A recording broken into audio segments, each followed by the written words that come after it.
Hello दोस्तों, स्वागत है आप सभी का हमारे यूट्यूब चैनल ऑनलाइन स्टडी में। और आज की वीडियो में हम बात करने वाले हैं हमारे गणित शिक्षण के विषय के बारे में। तो देखिए, अगर आप हमारे चैनल पर रेगुलर बने हुए हैं तो आपको पता होगा कि अभी हमने फर्स्ट चैप्टर जो है थर्ड सेमेस्टर 2021 का वो पूरा कर लिया है। तो जो भी लोग थर्ड सेमेस्टर में हैं तो मैं आपको बता दूं कि फर्स्ट चैप्टर जो है हमने अभी अपनी चैनल पे जो है वो कंप्लीट कर लिया है। जो भी उससे रिलेटेड क्वेश्चंस आते थे, जो भी जितने भी टाइप्स के क्वेश्चन थे वो सभी हम कर चुके हैं। तो जो लोग हमारे चैनल पर नए आए हैं, मैं उनसे कहना चाहूँगा कि जल्दी से पहले तो चैनल को आप सब्सक्राइब कर लेंगे। और दूसरी चीज़, आप चैनल पर रेगुलर अगर बने हुए हैं तो आपको डेली जो अपडेट्स आपकी बीटीसी से रिलेटेड, प्राइमरी जॉब से रिलेटेड आ रही हैं, वो सभी आपको हमारे चैनल पर इजीली अवेलेबल हो जाएंगी। तो आप सबसे पहले चैनल को सब्सक्राइब कर लेंगे। और जिन लोगों ने अभी तक हमारी मैथ्स की फ़र्स्ट क्लास और सेकंड क्लास नहीं देखी है वो जा कर के देखेंगे। तो आज हम अपनी क्लास जो है वो थर्ड स्टार्ट करने वाले हैं, जिसमें हम नया चैप्टर स्टार्ट करेंगे। तो चलिए हम चलते हैं अपने नेक्स्ट चैप्टर की तरफ। और उससे पहले मैं आपको बता दूं, देखिए, अगर अभी किसी ने बुक्स वगैरह नहीं ली है और वो सोच रहे हैं बुक्स वगैरह लेने की, तो आप देखिए सबसे इजी बुक है आरलाल पब्लिकेशंस की, वो आप ले सकते हो। इजीली आपको वो समझ आ जाएगा। चैनल पर रेगुलर बने रहें, आपको कॉन्सेप्ट यहाँ से क्लियर आपके हो जाएंगे। किस टाइप के क्वेश्चंस करने हैं वो आपको यहाँ से क्लियर हो जाएगा। और बुक से आप इजीली सारे क्वेश्चंस जो हैं वो वहाँ से आप सॉल्व कर सकते हो। ठीक है, तो चलिए हम अपना सेकंड चैप्टर स्टार्ट करते हैं आज का। घातांक की अवधारणा, पूर्णांक तथा परिमेय संख्याओं को घनात्मक आधार पर घातांक रूप में लिखना। तो घातांक की अवधारणा, तो देखिए पहला चैप्टर हमारा हो चुका है, सेकंड हम ये स्टार्ट कर रहे हैं आज। तो घातांक है क्या? तो सबसे पहले देखिए, इजी डेफिनेशन है। अगर किसी वजह से एक नंबर में ये लिखने को अगर आपके लिए आ जाती है तो आप इसको इजीली लिख सकते हो। तो आप स्क्रीनशॉट आप इसका ले लीजिए या फिर आप इसको लिख सकते हैं। तो देखिए, घातांक क्या कहा गया है? किसी संख्या पर घात लगाना या घातांक एक गणितीय संक्रिया है जिसमें किसी संख्या को लगातार अपने से दो या अधिक बार गुणा किया जाता है। जितने बार गुणा किया जाता है वह उस संख्या की घात कहलाती है। ठीक है, तो देखिए, इसको आप लैंग्वेज से अगर किसी वजह से नहीं समझे हैं तो इसको इजी मेथड में मैं आपको समझाता हूँ। देखिए, जैसे कि आपकी स्क्रीन पर दिया हुआ है 1,00,000। ठीक है, तो 1,00,000 का अगर आपसे पूछा जाए कि इसका घातांकीय रूप क्या होगा, वो आप कैसे लिखोगे? तो इसका घातांकीय रूप ये हो गया आपका 1,00,000 का हो जाएगा 10⁵, यानी कि आप इसको कह सकते हो 10⁵5। ठीक है, तो ये आप कैसे लिखोगे? देखिए, स्टेप बाय स्टेप हम चलते हैं तभी आपको ये समझ आ जाएगा। और जिन लोगों को आता है वो भी इसको देख लेंगे, उनका भी अगर कोई डाउट है वो क्लियर हो जाएगा और उनको भी और आगे जाके हेल्प मिलेगी। तो देखिए, चैप्टर जो है ज़्यादा बड़ा नहीं है, पर एक एक चीज़ अगर हम करेंगे तो काफ़ी ज़्यादा समय जो है हमारा लगेगा। तो इसलिए पहला पार्ट हम इस चैप्टर का ये लेकर के आए हैं, उसके बाद स्टेप बाय स्टेप हम अगले पार्ट इसका करेंगे। तो जितना जल्दी हो जाएगा तो उतना आपके लिए भी ईजी रहेगा। तो देखिए, अब इसमें क्या है, देखिए मैंने आपको बताया जैसे आपकी संख्या दी हुई है 1,00,000, तो 1,00,000 का अगर हम घातांक के रूप में लिखेंगे तो 10⁵5 हो जाएगा। जो ऊपर ये 5 है इसको देखिए आप घात बोलते हैं, नीचे लिखा है देखिए आप समझ जाएंगे। 10⁵5 को 1,00,000 का घातांकीय रूप कहा जाता है। यहाँ 10 आधार है और 5 जो है वो घातांक कहलाता है। तो जो देखिए आपकी स्क्रीन पर ये नीचे जो 10 दिया हुआ है, जैसे मान लीजिए ये यहाँ पे आपको 10⁵3 दिया हुआ है, तो जो 10 है ये तो आधार है आपका, इसके ऊपर जो ये 3 लगा हुआ है ये आपकी घात हो जाएगी। तो ये आपका आधार हो जाएगा, ये आपकी घात हो जाएगी। तो देखिए करते क्या है इसमें, अब जैसे नीचे दिया हुआ है 10⁵3, तो 10⁵3 जो है, देखिए घात का मेन काम क्या होता है? घात का काम होता है जितनी संख्या ऊपर दी हुई है, आधार की जो संख्या है उसको उतनी बार गुणा करना है। जैसे 10⁵3 दिया हुआ है तो 3 घात हो गई और जो 10 है वो आधार हो गया। तो हमें आधार को, जब घात 3 दी हुई है तो आधार को हमें 3 बार आपस में गुणा करना है। हम इसको 10 को 3 से गुणा नहीं करेंगे, हम 10 को 3 बार गुणा करेंगे। 10⁵2 दिया हुआ है तो 10 को 2 बार गुणा करेंगे। 10 की घात 5 दिया हुआ है तो 10 को 5 बार गुणा करेंगे। 10 दिया हुआ है तो 10 को 10 बार गुणा करेंगे। यानी कि आपकी घात में जितनी संख्या दी हुई होगी उतनी बार आपको आधार की संख्या को उसमें आपस में उनको गुणा करते चलते जाना है आपको। जैसे कि देखिए एक एग्जांपल मैं आपको और बता दूं इजी करने के लिए। जैसे कि आपका दिया हुआ है 5 की घात 5, तो आपको जो 5 है इसको 5 बार गुणा करना पड़ेगा। 5 बार जब आप गुणा करोगे तो जो आपका आंसर आएगा वो आपका आंसर हो जाएगा। ठीक है, तो इतना तो आपको समझ आ गया होगा कि घात क्या होता है। घात जो ऊपर लगी रहती है आधार को उतनी बार उसको गुणा करना होता है। अब देखिए कुछ इसके एग्जांपल्स दिए हुए हैं इजी, जिससे आपको समझ आ जाएगा। अब जैसे दिया हुआ है 3 की घात 4 तथा 4 की घात 3 में कौन सी संख्या बड़ी है और क्यों। तो अब जैसे ये आ गया 3 की घात 4 और 4 की घात 3। अब आपको इसमें पता कैसे लगाना है कि कौन सी संख्या बड़ी है और कौन सी छोटी है। तो जैसे कि अभी आपने ऊपर देखा कि 3 की घात 4 है, तो यानी कि 3 जो है उसको आप 4 बार गुणा करोगे। तो आपने नीचे देखिए, नीचे आपने सिंपल से किया है, 3 की घात 4 को 3 बार गुणा किया है, आपने इसको खोल लिया है। 3 को जब 4 बार आप गुणा करोगे तो 3 3 ज़ा 9, 9 3 ज़ा 27, 27 3 ज़ा 81। तो इसका जो सही आंसर है वो आपका 81 आ गया जब आपने इसको खोला। अब आगे चलते हैं। अब आपको दिया हुआ है 4 की पावर 3। हम इसको इंग्लिश में जैसे हम बोलते हैं तो पावर बोल देते हैं, हिंदी में हम घात बोल देते हैं। तो 4 की पावर 3 है तो इजिकल टू 4 को हम 3 बार गुणा करेंगे। तो हमने 4 को जो है वो 3 बार गुणा करा। 4 4 जा 16 और 16 4 जा 64, तो हमारा 64 आ गया। तो अब हमें इसमें पूछा क्या गया था, देखिए कि कौन सी संख्या जो है वो बड़ी है। तो जब आपने इस घात को संख्या के रूप में तोड़ा और इसको बनाया तो आपने देखा कि जो 4 की घात 3 है वो 3 की घात 4 से छोटी है। तो इसमें 81 जिसमें आ रहा है ये बड़ा है ना, तो 3 की घात 4 बड़ी है। तो आपका जो सही आंसर हो जाएगा, देखिए जैसे दिया हुआ है, अतः 3 की घात 4 बड़ी है 4 की घात 3 से। तो ये आपका पहला एग्जाम्पल था। तो आशा करता हूँ आपको ये समझ आ गया होगा क्या इसका मेथड है। देखिए बेसिक से जिनको आता है वो तो इजीली समझ जाएंगे, पर बहुत से ऐसे होते हैं जिनको जल्दी से मैथ्स जो है वो नहीं समझ आता है। तो इसलिए छोटे छोटे पार्ट में मैं वीडियो बना रहा हूँ इजीली, जिससे उनको काफ़ी अच्छे से ये चीज़ें समझ आ जाए। वीडियो काफ़ी ज़्यादा हो जाएंगी पर उनका एक एक चीज़ जो है वो क्लियर हो जाएगी, जो कि आपके एग्ज़ाम में हेल्पफुल होने वाली है। अगला एग्जाम्पल हम देखते हैं। निम्नलिखित को गुणनफल के रूप में व्यक्त कीजिए। ठीक है, तो देखिए दो चीज़ें मैं पहले ही बता दूं आपको। पहला क्वेश्चन क्या है, देखिए इसमें दूसरा क्वेश्चन जो है हमें निम्नलिखित को गुणनफल के रूप में हमें व्यक्त करना है। तो अब आप यहाँ से और अच्छे तरीके से इसको समझ जाएंगे। तो -11 जो ब्रैकेट में है इसकी घात 5 है, और दूसरा क्वेश्चन जो है आपका वो है 8 की घात 6। इसको हमें गुणनफल के रूप में लिखना है। गुणनफल मतलब गुणनफल क्या होता है, आपको उसको गुणा के रूप में लिखना है। तो आपने क्या किया है, देखिए इसमें कुछ नहीं करना है। ये वैसे ज़्यादातर क्वेश्चन आपका 1 नंबर में बन जाता है। बुक में आपके ये कई बार दिया हुआ था और काफ़ी ज़्यादा क्वेश्चन इससे आए हैं, तो इसीलिए ये क्वेश्चन मैंने लिया है। तो इसमें देखिए दिया है कि गुणनफल के रूप में से ज्ञात करना है। तो जैसे -11 की पावर 5 है, तो आपको इसमें कुछ नहीं करना है। -11 को आप 5 बार लिख दोगे। जैसे मैंने आपको पीछे बताया था कि -11 है, जैसे इसकी पावर 5 है, तो आप -11 को 5 बार गुणा करोगे आपस में। तो देखिए अब आपको इसको सीधा खोल देना। अब आपको इसको गुणा नहीं करना है क्योंकि इसमें क्या पूछा है, इसमें गुणनफल पूछा है।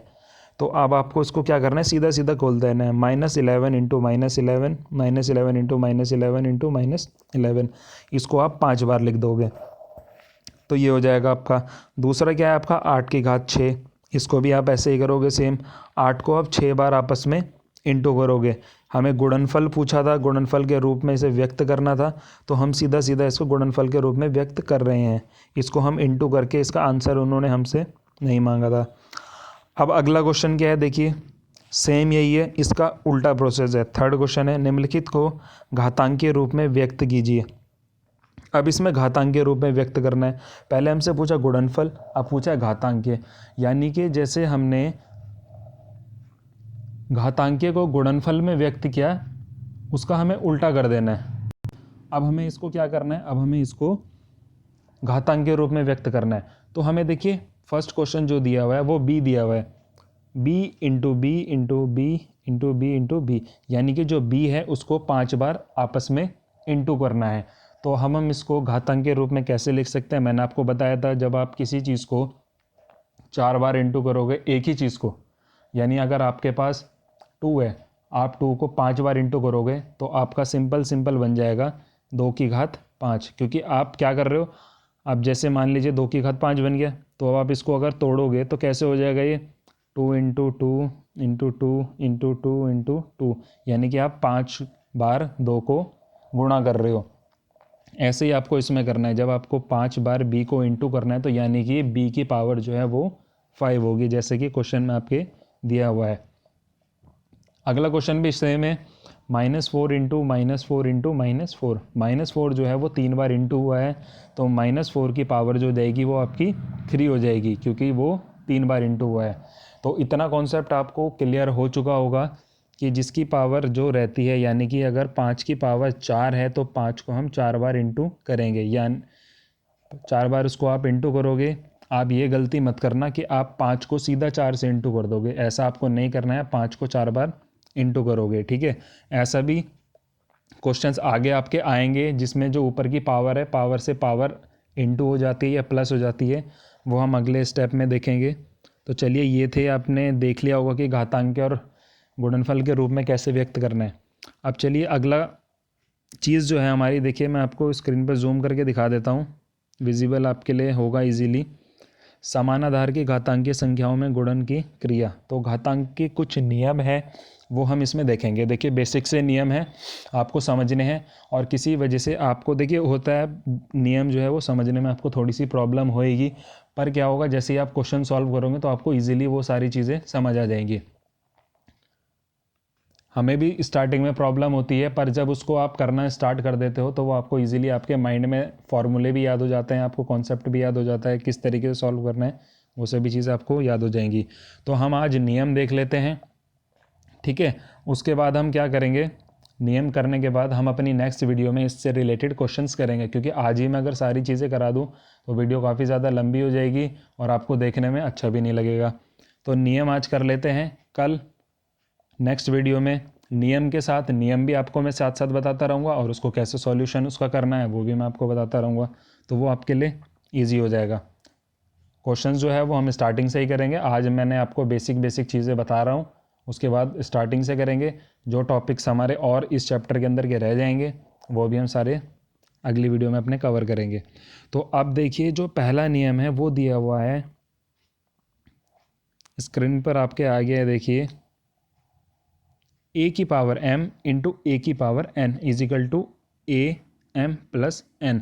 कहने का मतलब इसमें क्या है, देखिए जब हमारे आधार समान हो, आधार जो है वो समान हो, यानी कि जब नीचे a की पावर m और a की पावर n दिया हुआ है, यानी कि हमारे, मैंने आपको बताया था ये आधार होते हैं और जो ऊपर की पावर होती है ये आपके घातांक होते हैं। तो जब हमारे आधार जो हैं वो दोनों समान हो तो इनकी जो पावर है, यानी कि जो घातांक है ये m और n, ये या तो जुड़ जाते हैं ये या तो घट जाते हैं, ठीक है। तो इसमें ऐसा ही दिया हुआ है a की पावर m इंटू ए की power n equal to a m plus n, क्योंकि आधार समान है तो ऊपर की पावर जो है वो प्लस हो गई है। तो इससे रिलेटेड एक क्वेश्चन आपकी स्क्रीन पर दिया हुआ है, x की पावर 5 इंटू एक्स की पावर 3। तो मैं आपको देख रहे होंगे आप, पर मैं आपको साइड में बता देता हूँ इसको। तो जैसे दिया हुआ है x की पावर 5 इंटू एक्स की पावर 3, तो देखिए आधार हमारे जो है वो सेम है, तो ऊपर क्या होगा 5 और 3 प्लस हो जाएंगे, 5 और 3 कितना हो जाएगा 8, तो हमारा आंसर हो जाएगा x की पावर 8, ठीक है। तो हमारी जो पावर है वो दोनों क्या हो गई आपस में प्लस हो गई, ये हो जाएगा पहला नियम। एक चीज़ आपको और इसमें ध्यान रखनी है, आपने नीचे वाला क्वेश्चन जब आप करेंगे सेकंड में, जब आपको बताऊंगा आप इजीली समझ जाओगे। अब सेकंड जो है देखिए उसमें दिया हुआ है ए की पावर m अपॉन ए की पावर n। तो जब हमें फॉर्म जो है वो अपॉन में दी होती है, यानी कि ए की पावर m और ए की पावर n दिया हुआ है, तो ए n जो हमारा अपॉन में है, ये जब ऊपर जाता है तो ये माइनस हो जाता है, इसीलिए ए की पावर m माइनस n हुआ है। यानी कि देखिए इस जैसे इस टाइप का क्वेश्चन देखिए जब आप क्वेश्चन करोगे तब आपको और इजीली समझ आएगा। तो हमें ए की पावर m दी हुई है अपॉन में ए की पावर n दी हुई है। जब हम इसका नेक्स्ट स्टेप करते हैं तो उसमें क्या होता है, देखिए इसके बाद क्या होता है, इसके बाद जो ए की पावर m है यहाँ पे माइनस में, फिर हमारा जो नीचे का ए की पावर n है ये ऊपर चला जाता है, तो माइनस में जाता है ए की पावर n, बीच में हमारा माइनस आ गया, तो जो हमारे आधार है वो समान हो गए ना, तो हमारे आधार समान हो जाएंगे, तो m माइनस n हो जाएगा। तो अगर हमें जैसे मान लीजिए m की जगह ऊपर क्या दिया हुआ था, 3 दिया हुआ था, सॉरी 5 दिया हुआ था, और n की जगह 3 दिया हुआ था, तो 5 माइनस 3 हो जाता, तो हमारा आंसर हो जाता a की पावर 2। तो इसको देखिए उदाहरण इसमें दिया हुआ है, उसी से आपको इजीली समझ आएगा।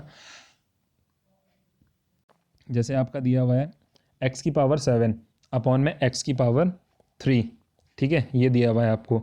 तो मैंने आपको बताया था जो x की पावर 3 है ये ऊपर चली जाती है माइनस के लिए, क्योंकि तभी ये सॉल्व होगा जब ऊपर जाएगा, दोनों समान आएंगे, सेम आएंगे। तो अब क्या हो जाएगा, जब ये ऊपर चला जाएगा तो x की पावर 7 माइनस x की पावर 3, उसके बाद इजिकल टू इसका नेक्स्ट स्टेप है तो हो जाएगा x की पावर 7 माइनस 3, फिर हो जाएगा आपका x की पावर 4। क्योंकि जब हमारे आधार समान हो गए तो हमारी घात जो है वो आपस में, मैंने बोला था आपको, जुड़ जाती हैं, घट जाती हैं, यहाँ पे घट रही है, तो 7 में से 3 घटेगा तो आपका बचेगा 4, तो x की पावर 4 यहाँ पर हो गई है। अब अगला नियम क्या है इसका, देखिए अगला नियम है आपका ब्रैकेट में a की पावर m और ब्रैकेट के बाहर आपका n। इसमें क्या हो जाता है, इसमें आपकी जो पावर है वो दोनों आपस में इनटू हो जाती है, यानी कि गुणा हो जाती है, ठीक है। तो इसमें जैसे दिया हुआ है a की पावर m ब्रैकेट में और बाहर है n इजिकल टू a की power m n, m n का मतलब है m इंटू n, ठीक है। तो उदाहरण से आप इसको समझेंगे, हमें दिया हुआ था ब्रैकेट में x की पावर 3 और बाहर दिया हुआ था 5, तो हमारा यहाँ पे क्या हो गया, देखिए यहाँ पे दिया हुआ है x की पावर 3 इंटू 5, यानी कि 3 की 5 से गुणा हो गई है, तो इसमें आपका गुणा होगा, तो आपका आंसर हो जाएगा 5 3 ज़ा 15, तो x की पावर 15 इसका सही आंसर हो जाएगा। तो पहला नियम हमारा कहता है, देखिए पहले नियम में तो हम घात जो है वो जोड़ते हैं, अगर हमें गुणा के फॉर्म में अगर ये ऐसे दिया हुआ है, दूसरे में अगर अपॉन की फॉर्म में दिया हुआ है, डिवाइड की फॉर्म में, तो माइनस हो जाता है, और अगर ये मल्टीप्लाई की फॉर्म में दिया हुआ है तो मल्टीप्लाई हो जाता है।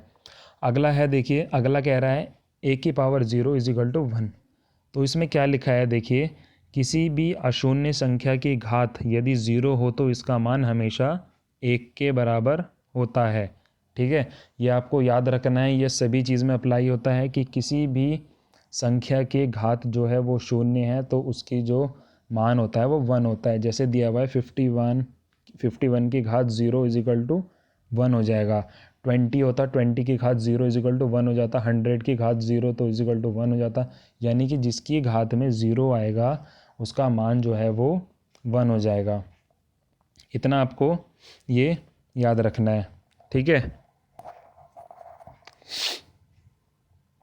कुछ और नियम इसके दिए हुए हैं, देखिए फिफ्थ नियम है a की power minus m equal to, देखिए अगर हमारी जो घात है वो माइनस m या इस फॉर्म में दी हुई है तो उसको हम प्लस बनाने के लिए क्या करेंगे, उसके हम प्लस बनाने के लिए उसको 1 के अपॉन में ले जाएंगे। जैसे कि इसमें दिया हुआ है 1 के अपॉन में हम a की पावर m ले आएंगे तो ये प्लस हो जाएगी। अगर हम इसको ऊपर उठा के ले जाते हैं तो ये फिर से माइनस हो जाएगी, तो फिर 1 की वैल्यू नहीं रहेगी, जैसे कि अभी ऊपर आपने किया था।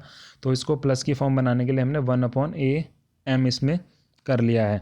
जैसे कि देखिए उदाहरण में है 5 माइनस 2 -2 है, तो अब आप इसको कैसे इसको प्लस की फॉर्म में चेंज करोगे, तो आपने ऊपर 1 लिया, अपॉन में 5 की पावर 2 ले लिया, तो 5 की पावर 2 का मतलब क्या आपका हो गया, 5 को आपको 2 बार गुणा करना है, 5 इंटू 5, तो 5×5 = 25, इसीलिए आपका जो यहाँ पे आंसर आ गया है वो है 1/25। ये आपका आंसर आ गया है। तो इसी टाइप से ये हमारे क्वेश्चन होंगे। एक अगला स्टेप और देख लेते हैं। देखिए, तो अगला क्या दिया हुआ है, a/m/n, a⁴m/n।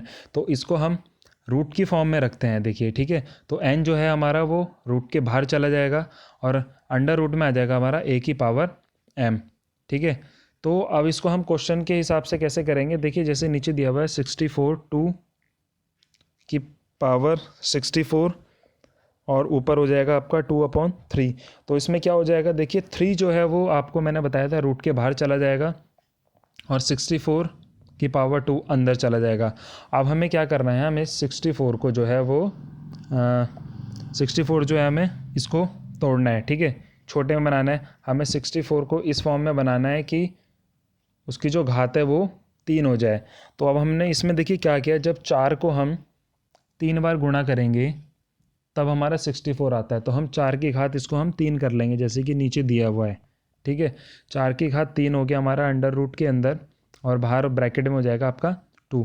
अब 3 है और बाहर भी 3 है, तो 3 से 3 ये कैंसिल हो जाएगा, तो अंडर रूट का साइन जो है वो हमारा हट जाएगा। ठीक है, अब हमारे पास सिर्फ क्या बचता है, हमारे पास 4 बचेगा और उसकी पावर 2 बचेगी। तो 4 की पावर जब 2 हमारे पास बची है, तो 4 को जब हम 2 बार गुणा करेंगे 4×4 = 16, तो 16 हमारा आंसर हो जाएगा इसका। तो आई होप आपको ये नियम जो हैं वो समझ आ गए होंगे। और दूसरा, अगर किसी वजह से थोड़ा बहुत अगर कहीं मैं नहीं समझा पाया हूँ आपको, तो आप वीडियो में तो रेगुलर बने रहिए। तो अगली वीडियो जब हमारी आएगी इनसे रिलेटेड, जब हम क्वेश्चन करेंगे, उसमें आपको ये बेटर समझ आ जाएगा। दूसरी बात मैं आपको बता दूँ, 2 क्लास हमारी हो चुकी हैं। जिन्होंने अभी तक वो क्लासेस नहीं देखी हैं वो जा कर के क्लासेस देख लीजिए। वो जे करके आप चेक कर लीजिए, प्लेलिस्ट में आपको वीडियोज़ अवेलेबल हो जाएंगी। और कोई रिलेटेड क्वेरी आपकी हो तो आप उसको कमेंट करके पूछ सकते हैं। और वीडियो देखने के लिए आपका बहुत बहुत धन्यवाद। आप चैनल पे यूं ही बने रहें। Thank you.